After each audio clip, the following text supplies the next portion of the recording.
Welcome to the most useless history class you never asked for. Today's lesson: how to become a senator in ancient Rome. By being a horse. Yes, really.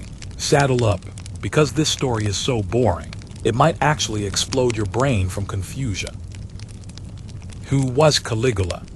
Real name: Gaius Julius Caesar Augustus Germanicus. Nickname: Caligula, means little boots. Role: Roman emperor from 37 AD to 41 AD.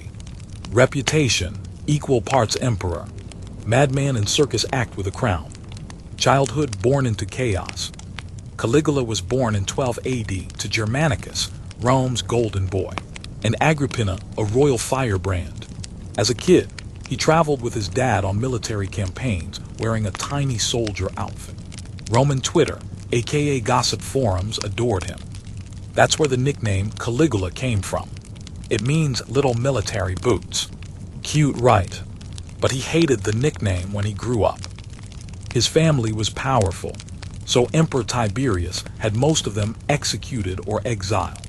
Caligula lived under Tiberius, who was a paranoid recluse on an island called Capri, doing, let's just say, strange things. Caligula learned one lesson: trust no one, smile often, plot quietly. Becomes emperor, 37 AD. Tiberius dies, possibly murdered. Caligula becomes emperor at age 24. At first, Rome partied hard. He gave bonuses, pardoned enemies, and was the golden boy. People were like, oh my god, he's just like his father Germanicus. Plot twist was they were wrong. Then it got weird. After a few months, Caligula got very sick, high fever, near death.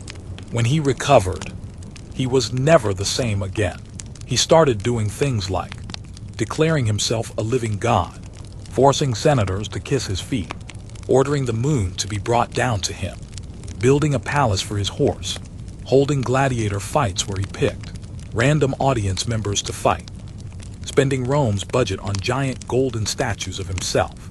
Basically, he went from young Obama to TikTok villain in 6 months.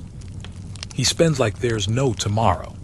Caligula wasted all of Rome's money on floating palaces, ships with gardens, gold statues of himself, a 3-mile floating bridge so he could ride his horse on water.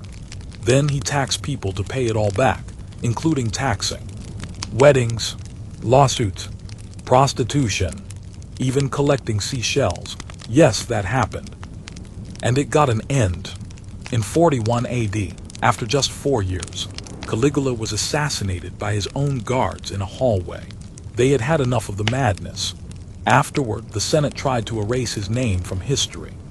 But joke's on them. Caligula is still more famous than most emperors, because he made a horse more powerful than they ever were. Caligula was a prince-turned emperor, loved and feared, possibly insane, possibly brilliant, made history by turning absolute power into absolute circus. Who was the horse? Meet Incitatus. That's the horse. Name sounds like a Roman lawyer, but nope, just a horse, a shiny pure white stallion. And Caligula loved him. His name means swift or impulsive. Incitatus had a marble stable, an ivory manger, purple blankets, royalty color, and a personal house with servants. Yes, more than most Romans had. Meanwhile, average Roman citizens are bathing once a week and eating olives off the floor. The Senate thing. Now here's where history graduates fromward. Tothies can't be real. Caligula publicly said he would make Incitatus a senator. He even planned to make him a consul, the highest political office. Some say it was a joke. Some say it was revenge against the lazy Senate. But one thing is sure, the horse was being groomed for politics. Imagine walking into the Senate and seeing a horse at the desk. No debate, just nay, motion passed. Was Caligula insane? So was he insane? Or was he trolling? He once declared war on the sea, ordered his army to attack the waves and collect seashells as his spoils of war, ordered people to worship him as a living god, made rich people run next to his chariot like pet dogs, made his guards beat the air if someone annoyed him, just to scare them. He was basically a Twitter thread before Twitter existed. Wild, random, and sometimes banned. The horse's political career. Let's pretend for a moment that Incitatus really was made senator. He didn't lie. He didn't steal. He didn't pass bad laws. He also didn't speak. Vote or no, he was a senator, but still better than half the Roman Senate.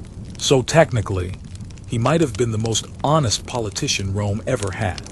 No scandals, no corruption, no bribes, just hey. How it all ended.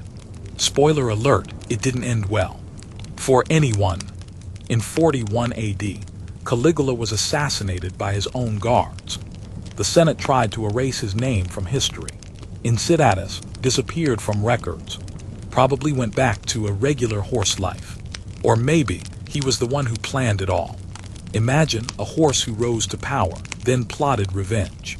The first ever hoof coup. So what have we learned today? History is not boring. Humans just do very stupid things over and over. If you think your government is bad, at least your local MLA isn't a farm animal. And never underestimate a horse in politics. Like, share, and subscribe for more completely useless but weirdly fascinating history stories.